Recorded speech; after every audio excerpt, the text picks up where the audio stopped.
I think it's very apparent by now that Riot is done supporting North American press and esports outlets.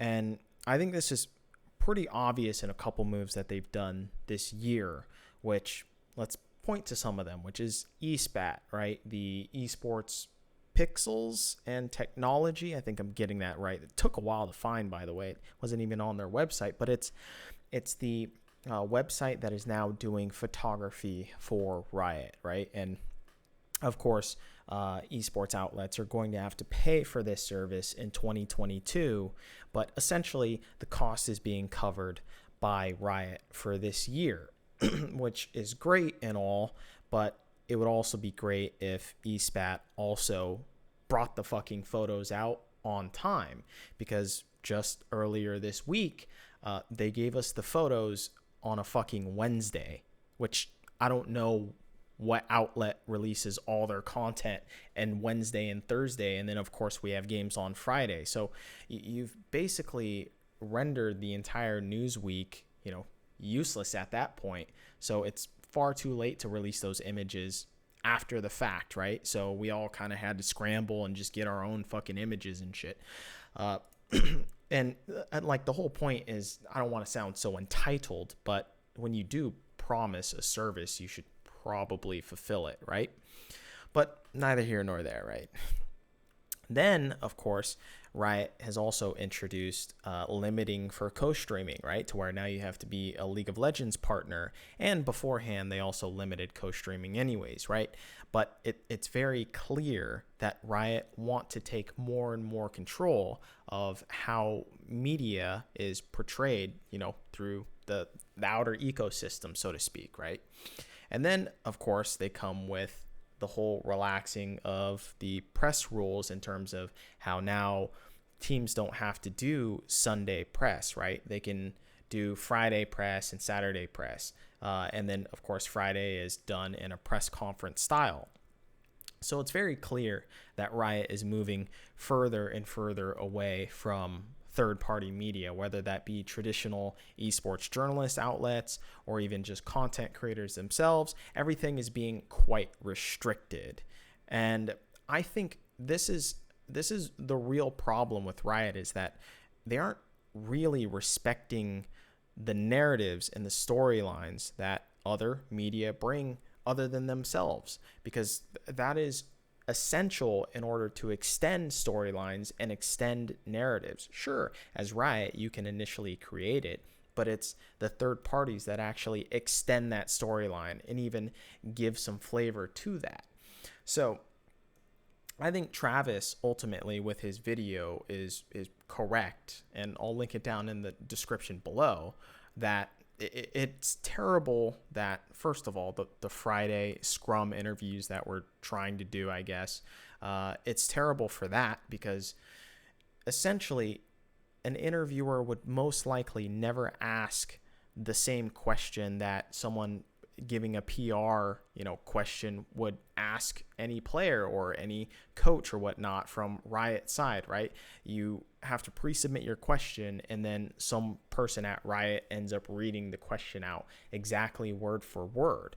But when you're an interviewer, oftentimes it's not just a pre-written question that you have written down somewhere that you intently focus on.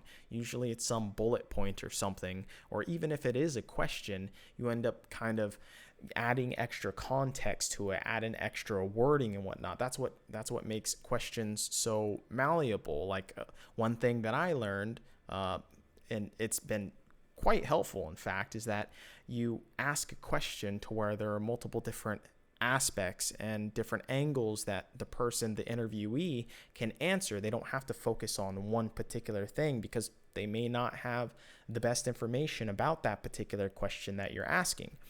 And so this type of malleability doesn't happen when someone else reads your question, because they can't read your mind and know exactly maybe the direction that you would want to go when asking this question and whatnot. So it takes all basically life personality out of the question and presenting it itself, which is very bad. That goes against even some interviewers' style, which certainly goes against mine. Secondly, prepped questions usually give the worst answers possible because there isn't any context available, right? This is also why I think submitting questions like via email or something like that is the absolute worst. By the way, I've done a couple interviews by email of just emailing PR agencies my questions, and then it gets filtered over into the player or the personality, and then they end up writing a shitty response, and I'm like, okay, well, this is a shit interview. Cool. Like, because I can't give broader context. I can't ask follow-up questions and whatnot, which is also another thing. You can't ask follow-up questions. And the worst thing about the whole Riot ecosphere, just in and of itself, is that we're limited on time just inherently when we do the one-on-one interviews, which is fair because, especially when we're in the physical space, you can't take up a room, for 20 minutes when there's only 2 press rooms that we can actually use inside the LCS studio, right? So you can't take up other outlets' times and whatnot, which is fair. But in a virtual space, it actually doesn't make any sense because you can have infinite Discord rooms. So it's really however long that you want to end the interview, especially if that person doesn't have any other interview obligations, which usually they don't. Usually they only do one for each particular player. So it doesn't really make that much sense to me, but whatever.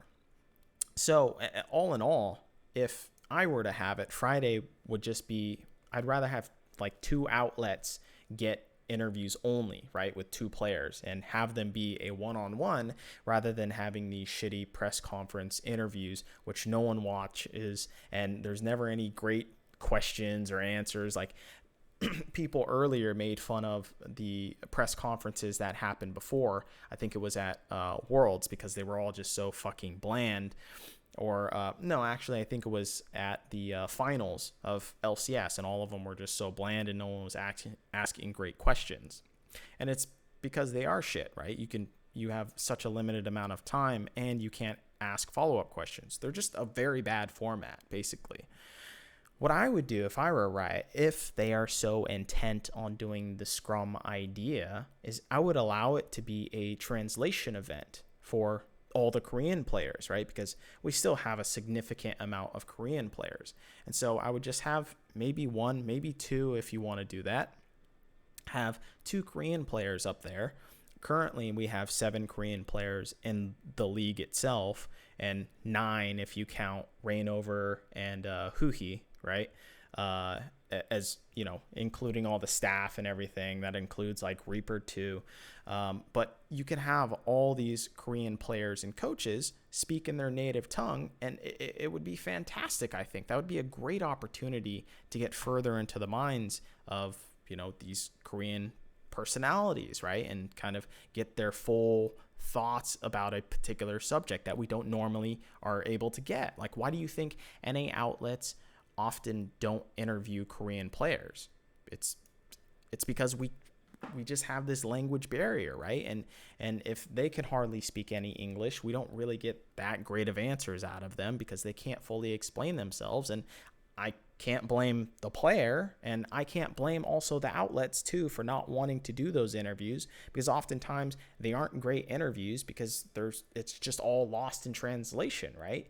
So just having this opportunity where, you could have all these Korean players speaking in their native tongue, and then even still, because, that's only 7 players, or 9, if we're counting coaches too and whatnot, you could then spend the rest on having the Scrum style do coaching staff, right? Because not a lot of outlets end up interviewing coaching staffs. So now we could have maybe an entire coaching staff or some go into the Scrum style interviews, and you could ask about the team dynamics, everything like that, and we can all catch up. That would be a way better idea than what the fuck they're doing right now, which is, let's do 2 players from top, 2 players from jungle. I just think that's boring. It's run of the mill, and we're going to get terrible both questions and answers, frankly, but more so question or answers as well too, just because we could fucking interview those people one-on-one and have a way better conversation. So anyways, now I think one thing that we should all consider is, should Riot be responsible for NA esports outlets and their growth within the entire scene, right? Because at the end of the day, this is kind of what we're all fighting against, right? Is that they're trying to limit the growth of journalistic outlets. And I'd say that, first of all, the move of the eSpat, the photography site, has been a long time coming, because Riot, so before Riot used to have this Flickr account, they still do in fact, where it goes back all the way to 2013. So Riot has been providing endemic media 7 years of photos, of freelance photos that they've paid, this photographer to end up doing pictures throughout LCS and then international tournaments and whatever. They've been doing this for 7 years. So esports media has essentially had 7 years to grow up and get their own photographers, and that hasn't happened. So I can't entirely blame Riot for not having to deal with getting their pockets fucking griped, right? So that's a little bit more understandable. And when you think about maybe why Riot, or even teams, right, I think this is partially extending to teams too, would be so sour about just the esports media and the endemic esports media in general. I think they're probably so sour about it because most outlets don't have that great of reach, right? You could really only think of Inven Global has some of the biggest reach because it goes all the way into, a different sector, right? They mostly do Korean esports, and so you get a different audience. So that's very valuable to a lot of teams and a lot of orgs. It reaches a different audience instead of their core audience. But this is also famously why TSM never cared to do interviews with smaller outlets, and only started to do it now sparingly because they were called out for it, frankly. But let's not get into that, I guess. But to be fair, hell, some outlets can't even get on the front page of Reddit because their writers or their editors are very inexperienced when it comes to creating headlines or creating enticing titles and whatnot. So I can see why, Riot would be kind of sour about all this, or teams would be sour all about this.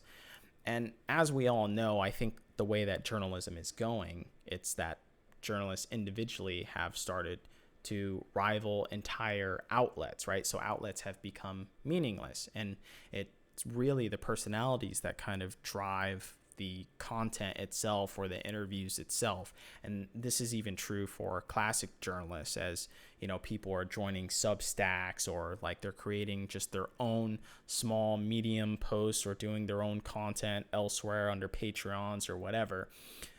Journalism is kind of essentially dying in a way. But I would ask, once again, should Riot be responsible for the growth of esports journalist outlets?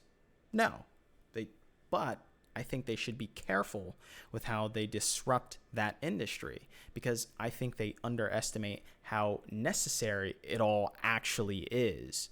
Like, how many great narratives have we gotten out of esports outlets in their interviews or pieces? Fionn's piece with Afreeca Freecs training regiment at 2018 Worlds. That was a fantastic piece talking about the grinding that Afreeca Freecs did, and their coach pushing them to do more scrims and scrimming with their sister team. Or how about my interview with Doublelift back in the day, talking about trash talk and how doing it after a match is just being an asshole and kind of throwing shade at Jensen and kind of dissing him because he did that, right? Travis's interview with Jack after the benching of Jensen and Sneaky, a really big event, and that kind of extended that storyline, right? That was more flavor to add to that. Ashley Kang's score retirement video, like how awesome is that to record, this great legacy player that kind of is, now he has to go to the next chapter of his life and do military service and whatnot. Or How about Invin Global by, Roxyy and Viiom, the authors, and about how Fenix is released 48 hours before roster lock with Echo Fox. That was a big story and added so much more drama to the entire situation, but necessary drama and necessary narratives and storylines throughout that. The point is, the endemic media is very important for creating narratives and storylines. That's why, I always said it takes two, right? Generally, Riot creates the main narrative, and as they should, and esports outlets add the flavor to it and even extend the life of the storyline.